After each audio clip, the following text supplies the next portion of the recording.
Hammaga assalomu alaykum. Agar telefoningizda internet ishlamayotgan bo'lsa yoki yangi sim karta solgan bo'lsangiz, hozirda sizga APN sozlashni to'liq va tezda ko'rsatib beraman.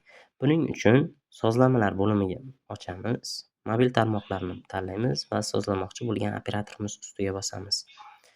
U yerdan ulanish nuqtalari nomlari APN ustiga bosamiz. Ko'rib turganimizdek hech qanday APN mavjud emas. Biz yangi APN yaratishni bosamiz.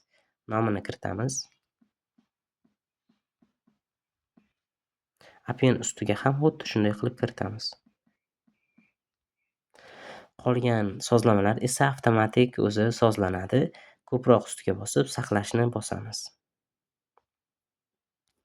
Mana ko'rib turganimizdek internet shu zahoti ishga tushdi. APN o'zi nima? APN bu Access Point Name, ya'ni internetga ulanish operator nomi hisoblanadi. APNsiz internetga hech qanday kirish bo'lmaydi. E'tiboringiz uchun rahmat. Salomat bo'ling.